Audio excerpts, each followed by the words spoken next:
There we go. You should be able to hear us now. We'll see. But anyways, so we're live from MRC. I'm your host. I'm going to ask Brooke questions today. This could be fun. We'll flip this thing around a little bit, shall we? So obviously, great show, good turnout. It's one of my favorite events. But again, we're tackling a lot of the same things. The buzzwords, as we want to elaborate on, everybody's got a little bit of something. I think the biggest thing that we have to focus on is, as I say, definition. Now, we start out with words. Think about attribution. What is attribution? Have we really defined it? Who's doing what aspect of what? Is it last click, first click, side click? I mean, there's all kinds of ways to skin the cat. So the question becomes, are we actually defining it? Are we educating and helping dealers make sense of what it is they're adding to their arsenal? And quite frankly, do they really need it? I mean, we're listening to a lot of stuff, and sometimes through this, I kind of shake my head sometimes because we're overcomplicating things because that makes it harder to make sense of things, if you will. I mean, at the end of the day, you only have so much inventory. So you can only sell the car once. I mean, at least today. Now you might be able to get it back and then sell it again. That's a different story. But you can only sell the car once on that first go round. So Brooke, I got to ask you, because you've done a lot of interviews today out here at the Dealer Funnel booth. Got to plug that with my guy Kenny. He's just over there doing his thing. Kenny. Nobody killed Kenny. But, so Brooke, what's your biggest takeaway from the show? Well, that is a great question there, Mr. Danmore. Because we've had the pleasure of interviewing so many people, I didn't see a lot of the sessions today. But the feedback I was getting, and I had originally planned like, hey, we'll ask multiple different questions, but everyone gave a different answer on what their main takeaway was. So it was everything from AI over here. AI, we heard that a lot. Let's hold up. Get your buzzword vehicle cards out right now. We got CDP. We got GA4, and Joe Akers, as of right now, has the line of the day. But this might be taken up by us today. It's very possible to right now. But Joe Akers' comment was that no GA4 is set up correctly. So I thought what? You don't say. Don't say, do you? And the irony to that was we were literally looking at somebody's website and running a little script. Okay, let's be honest, people. If you're following the ASC spec and you're gamifying it, you're going to get outed. And you know who you are, because we saw one running today. And man, you're making it look really, really busy on the website, but we didn't even do anything. We did one click and suddenly there was four scrolls, page clicks, all kinds of crazy things started happening. Yeah, GA4 set up right. Or wait, is it set up right and somebody's playing a little dirty in the sandbox? I don't know. But you know who you are. It's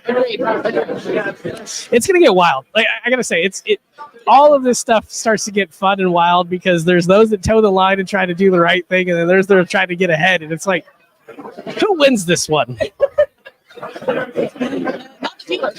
that's the sad part. We're trying to say, hey, GA4 is amazing. You can finally get standardized data to make intelligent decisions. Well, it was a good try. What are we doing? Oh, the days of data. Oh my God. I'm surprised Dan hasn't gotten stuck yet. Oh, well, funny story there. Maybe a couple people came up to me and asked me questions about some of my previous fun shouts, but it is what it is.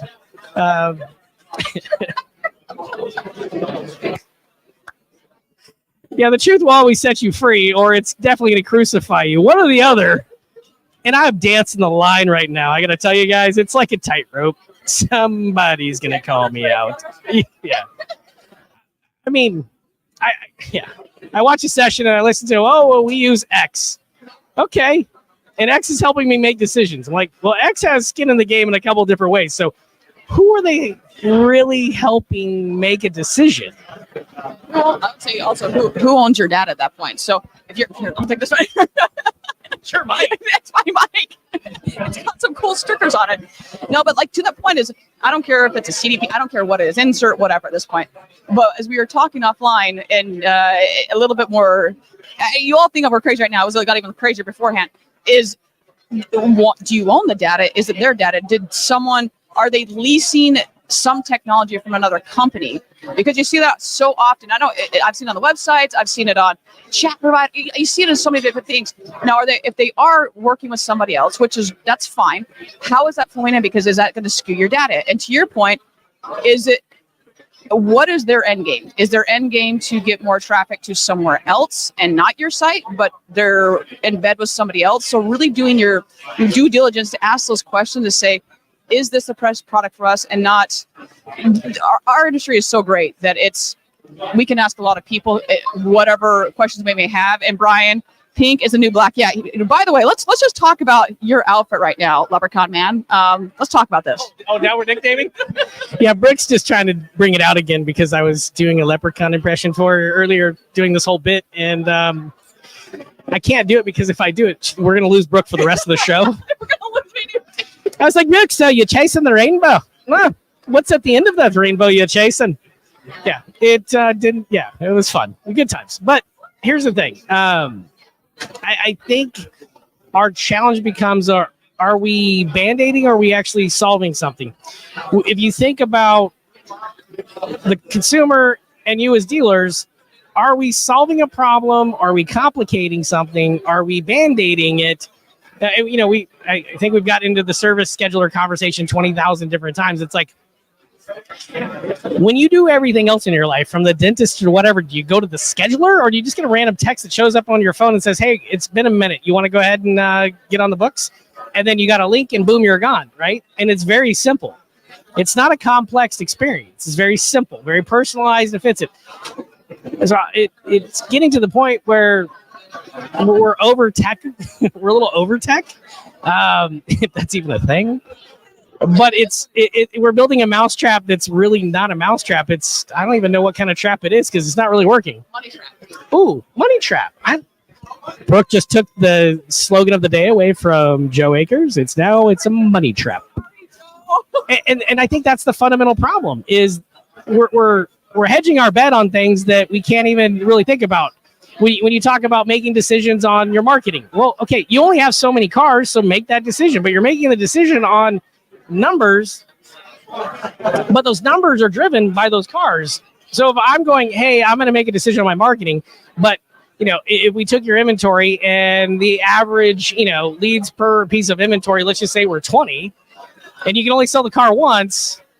Are we right on the mark, off the mark? What's our close rate? I mean, there's so many other little nuances and variances, but we get hung up on, well, what's my cost per lead? Okay, well, you only sell the car once. Now what? Why he takes care of this. Brian, Jordan is saying Jordan Koch wants to go on a band date with Dan Moore. Band date? I think. Am I reading that right, Brian? I want to make sure I'm reading that right. There's been a lot of technical difficulties today, so maybe the technical difficulties have went over too. He's saying Band-Aid date. I got it. I copy that. Like, how many Band-Aids do we need to rip off to get this thing done? And Brian, anytime you want, we can hop on a call. We'll just one Band-Aid at a time. We'll start ripping them off. They're all them bones.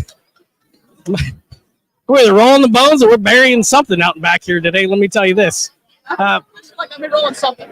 Yeah. At the same point in time, I do think that there's some good opportunity out there. It's good to see some commercial layout products out here that are more commercialized, that don't just service automotive. Yes. That brings in a good competitive layer to get people to kind of go, oh, I better sharpen the sword here because they're bigger players that are now interested that have solid process and tech that can really support the dealer and the consumer. And I think that's the part that we have to look at. The other piece too is when you're, talking to some of these different products out there is like, do they use their own product? How much do you believe in what you do? Yeah, I would say No, you can't say. It's my mic. Where's your mic? Oh, I'm sorry. This is the this is the budget podcast. We only have one mic. Please hold. do.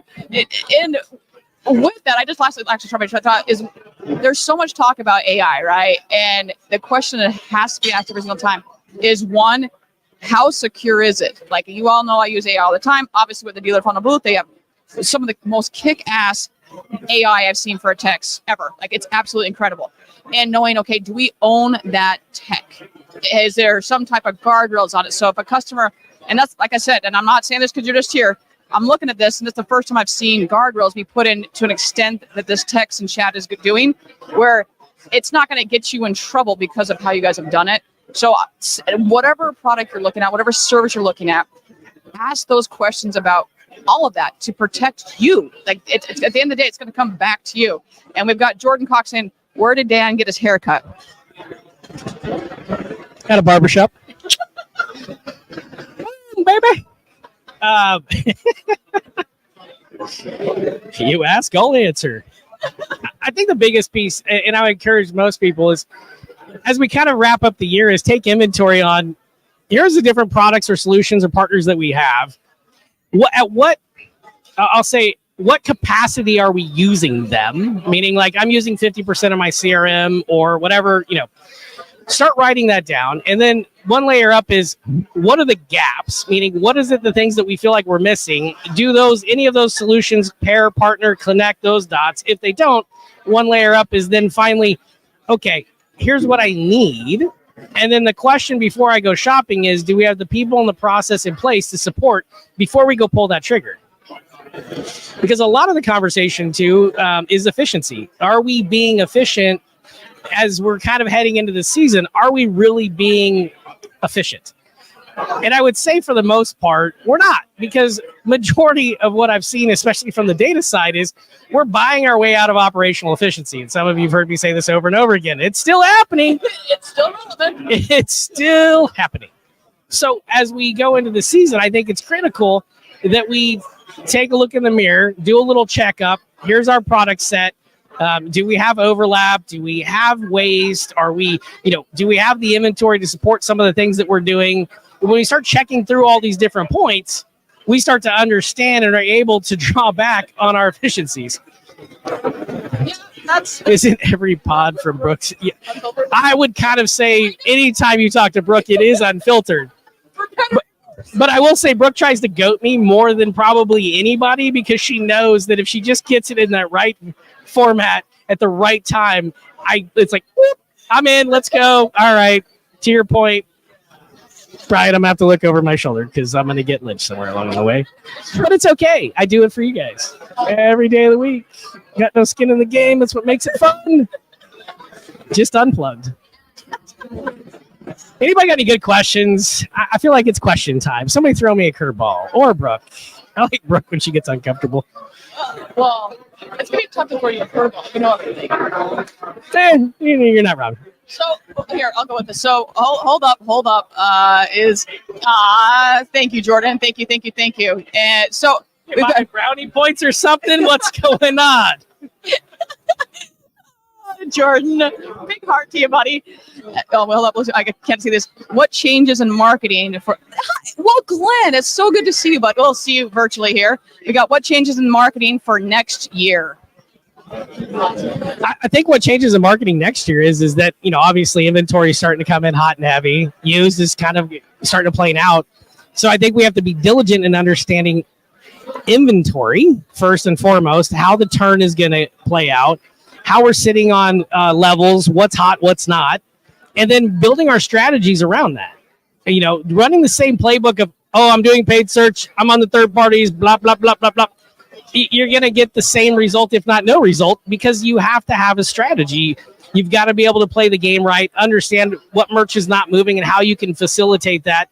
I think even paying attention to going broader markets on your used, meaning, hey, where do I have shopper intent? And we can get it all. The data is out there. You can find shopper intent. Most providers should have it. CDP or no CDP. You can make some of these decisions and then move inventory. But if you're just kind of playing the same gamut, I think you run into some of the challenges that some of you might be seeing now, where it's a little bit slower, things are dipping a little bit. We've got interest rates.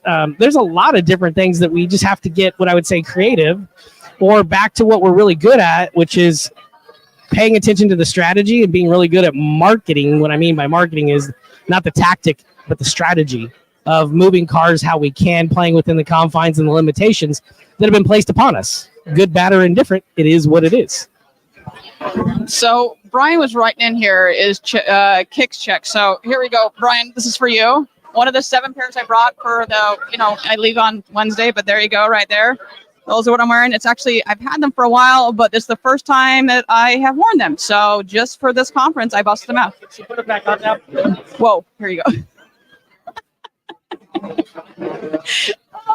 We got Kevin Fry over here. I'd love to ask Kevin, have Kevin ask a question over here, but I think he's deep into a conversation with Joe Akers. I would be too, for multiple reasons, and now has the second line of the day.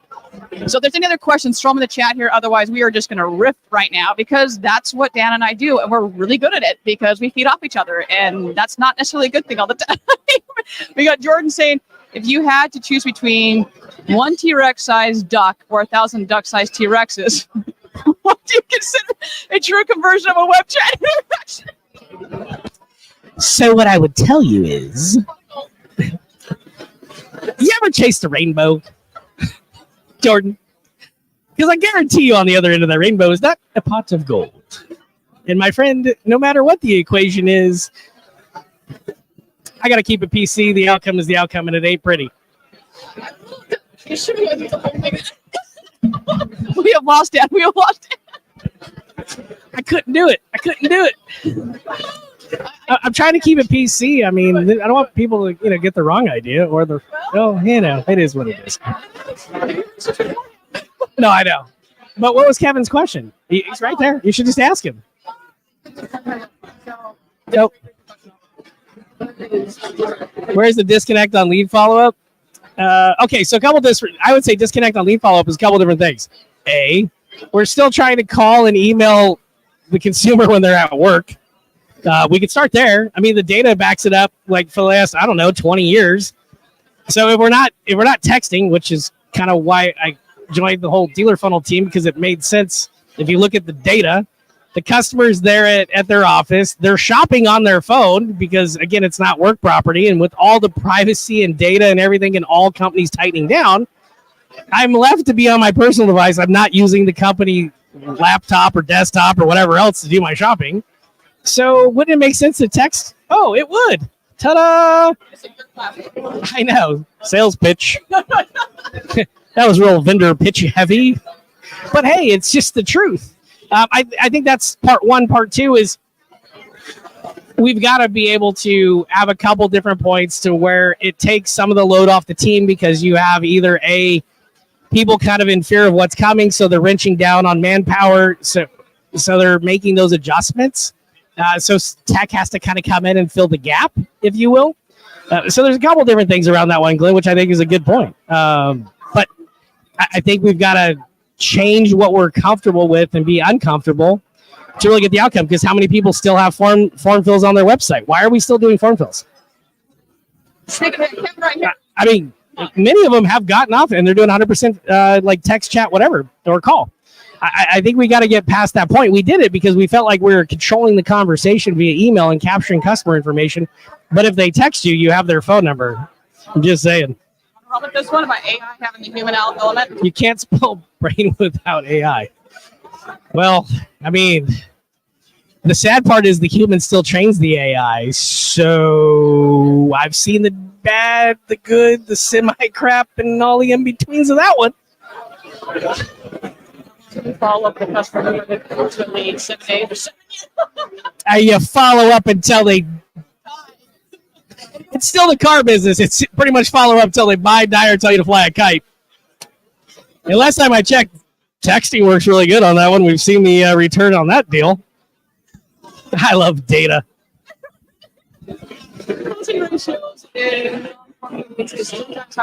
so far. Yeah, that's about right. I think Kevin Fry, who's not too far away, would probably concur to that one because I think the lift and lead submissions were up like 168% or some crazy number from the Car Now white paper that was done like, well, I don't know, a year and a half ago. Well, what was like, Don't even say 5. It can't be. Okay, 5. You might be right. God, is this what we're doing? Like, par years are now like dog years? How many? Oh, 3 years. Okay, so Brooke said 5. I said maybe 1, but it's 3 according to Kevin. now he's saying it's more than that. Okay, so now Kevin's like he's on his 5th glass of wine. He's saying it's been 10 years, and he wrote the code for it. I don't know. Kevin's like, I'm leaving. Who the hell are you guys? See you, Glenn. But no, I think that again, if we're looking at the things that are making the difference, I think it's just refining people process and understanding how we can better engage the customer, and the dealer has an easier way to do it. I think we continue, and even tech is supposed to make things easier. Sometimes make things more complicated. It is what it is. One of the Brian, your comment back up about, I know we were kind of joking about this, can't spell brain without AI. One thing I want to just comment on that is that when you're looking at that AI, once again, let's see how many times I can say AI in the next 5 seconds. We need a drinking game for that one, I'm pretty sure. But Not playing. no, we'd be passed out on the floor right now. But looking at that and saying, okay, is it human first, or is it the tech first? Or is there a way for the human to intercede and intercede? That's a word. Let's go with that. And jumping if needed, because a lot of AI is just, while it's awesome and fantastic, doesn't give you the ability to then jump in or realize, hey, I probably should have the human aspect in this, and probably first and foremost, versus jumping right into the tech. It's the same thing we've talked about with any of the ChatGPT, Claude, whatever it is we're using, Bard, is that you are the human in the equation. And that is so important to remember that I got to be able to jump in, I got to check its work, make sure it's doing okay. So that's just something that for me personally is like kind of a hot button for me, to make sure you got the human aspect of it. And we've got, I have AI on my bingo card. You know what? I've got water right now, Jordan. You would think that we'd all been drinking, but we haven't. So yes, 100% is on the bingo card. Yeah, no, AI, I mean, listen, it is something that solves gaps. It is something that can help at several different levels. But again, it's the prompting, and it's not set it and forget it. It's constant learning, but it needs a lot of volume to evolve. And you have to make sure that it's getting the right volume, because if you give it the wrong behaviors, it's going to create the wrong habits. I mean, I still go back to when, what was it? Before it was X, it was Twitter. And it was like the Microsoft bot or whatever they decided. And it just became, it became rage angry because it was consuming all of the tweets. And so again, it was being prompted with information. And then same thing in Amazon. Amazon did a whole, for engineering, they used AI to figure out like, hey, how do we want to hire? And then it became very focused on hiring a segment, because that's all it knew based on the information it was given. So therefore, it kicked a lot of applicants out of the way that would have been actually good, but it was hiring based on what it was programmed to do. So again, there's the check and the balance, but that's tech too. We have to do a good job at auditing what we're doing. I mean, that's part of the fundamental problem with GA4 is that you have to audit. It's not hey, I built a container and I'm done. I tagged, I'm done. You got to constantly monitor. So that is the fundamental challenge. You know, I think we're gonna ask a question. All right, so we've got Cassie and Barbie over here, and can you?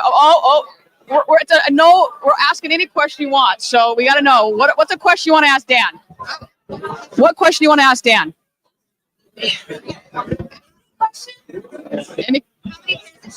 How many pairs of shoes? A lot.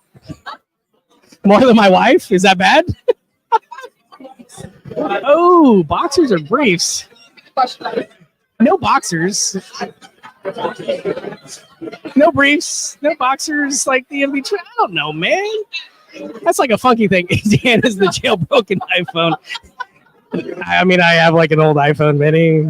I can't really talk about an iPhone. I get bagged on all the time. They're like, is that the first edition? I'm like, no, it's a StarTAC. Yeah, this is the train wreck known as fun. Then we got Nathan from Mohawk. We can really take this one. What are we doing? We're talking. What are you doing? Anything I want to ask Dan? This is gonna go sideways. Hold on. Hold on, we gotta. Yep, wait on it's this. gonna take him a minute. His brain's overheating. Give him a minute. It's cooling down. It's really hot. in His here. AI is tapping out. He's like, let me think. We covered shoes. We covered. Oh, I got it. Oh, okay. What's your favorite piece of technology ever created? Oh, ever created? Favorite piece? Hello. Yeah. Man. Whew. I mean, right now, I'd say my favorite piece is the tech in the Escalade where it just kind of drives itself. I gotta tell you, I geeked out on that one. Huh?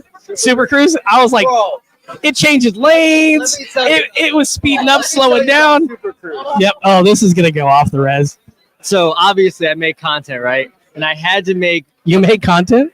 No one knows me actually. So I did a Super Cruise video because we got one in. Did you get in a wreck? No, Okay, that's good. I was like flipping out how sick it was. I was like, hold on, wait. I'm gonna put my blinker on. I was like, meh. I was like, what? Put the blinker on. So there was a car, all Beep. right, and it was like, meh, and like went around it all by itself. It was nuts. I will not do the kid and play with Nate Dogg, but Nate Dogg definitely can do the kid and play, and I think you nail it. Yo, Ortega, what's up? And that is that. Ortega, there's limitations to my insanity, and doing kid and play, that's not going to end well for me. It might go viral for like everything not to do. Kind of like some of the data reporting I was hearing about. That is where we actually do take a drink. And if I, once again, this, we're gonna pretend this is vodka. Yeah. Any other fun questions? Any other- Brooke's about 2 minutes away from needing a cocktail after this show. Dude, I was eating a cocktail like 3 hours ago, not 2 times. Oh, please excuse me. She's clearly found that the rainbow is about 5 feet that way. That is where the pot of bar might be. My friends. All right. So, all in all, if you guys have not ever been to an MRC, you should definitely come to one. A lot of great connections, a lot of great conversations can be had, all joking aside.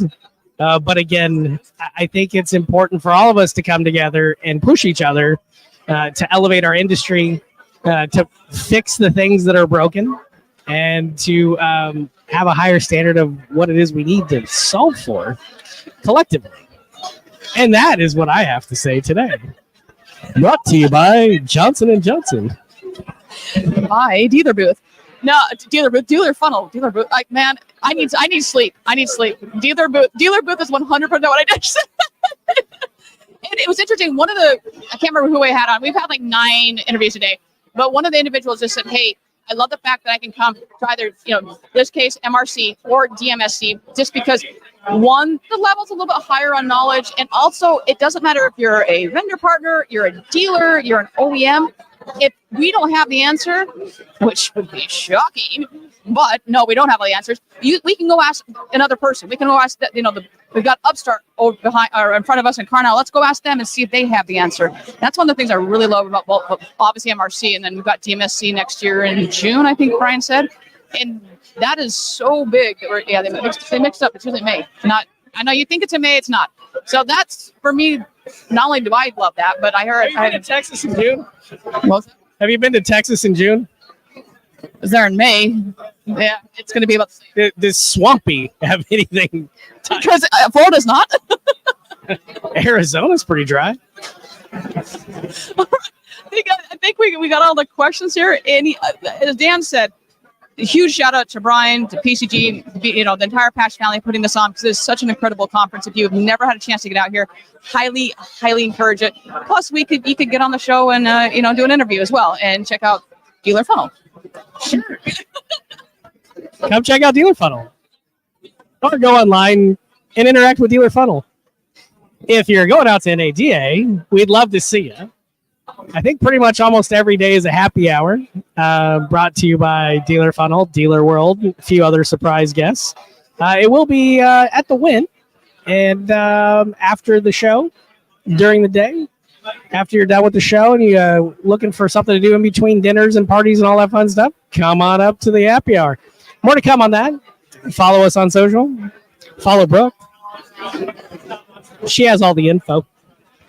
It's still rolling in, but we have some of the info, yes. But the biggest thing is, like, yes, with NAD, I think this is the first time we've announced it, that we will be there. So if you're looking to go to booth and see it there, it's not there. Just want to reiterate, it's going to be at the Wynn Hotel. It is freaking awesome casa villa thing he's got going on. And so gorgeous. Kenny and I were talking, he's like, oh, you got the golf course in the back. You have the sphere in the back. So, I mean, not only is it, that did not come out right. In the background. Unfiltered, ladies and gentlemen. So definitely check us out.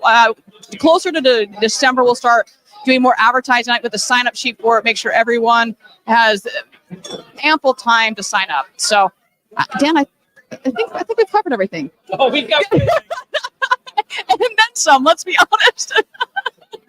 But everyone, thank you so much for the questions, Roland. I so appreciate that. For those that stopped by the booth and either interviewed or asked us questions, just thank you so much. And tomorrow morning, 9 a.m. Central, I believe, is our first interview guest. And hopefully at that point, all the technical glitches will be out of it. So it'll be great. So everyone have a wonderful evening, and we'll see everybody tomorrow. Thanks so much.